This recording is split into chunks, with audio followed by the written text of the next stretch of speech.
Ma olin 5 või 6-aastane, võib-olla 6, kui ma pidin elus esimest korda lasteaiast üksi koju minema. Suur vastutus ja suur võimalus. Selle kojumineku teele jäi mul üks väga oluline takistus.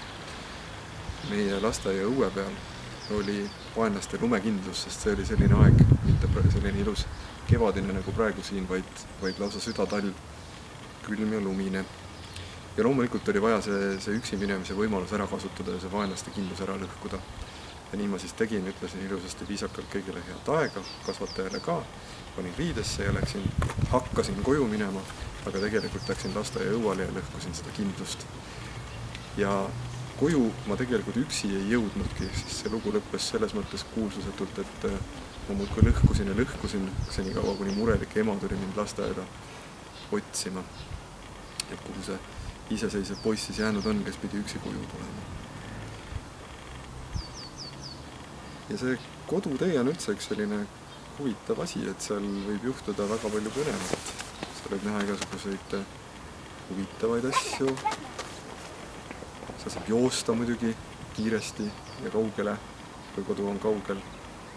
Saab turnida, saab sõbraga koos mõnikord minna. Ja see kodutee ja see minu enda kunagine ammune kogemus panid mind ühel hetkel mõtlema sellele, et mis oleks, kui kirjutaks sellest ühe väikese raamatu. Ja nüüd see raamat hakkab tasapisi valmis saama.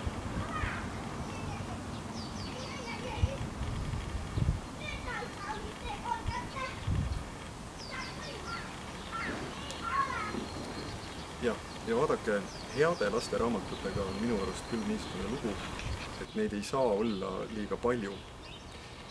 Ja meil Marja-Liisa Platsiga, kes on selle lasteraamatu illustraator, on praegu niisugune tunne, et me oleme liikumas ühe sellise hea raamatu poole. Kui te meid usaldate, siis olge nii head ja andke meie mõttele hoogu. Me vajame väga teie abi selleks, et see raamat võiks valmis saada. Ja kui kõik läheb nii hästi, nagu me loodame, et see läheb, siis saavad teie lapsed ja teie ise juba septembri keskel lugeda ühte loodetavasti head Eesti lasteraamatut, mis räägib 5-aastasest Madisest, kes peab üksi lasteaiast koju minema ja sellest, mida ta oma koduteel näeb ja keda ta seal kohtab.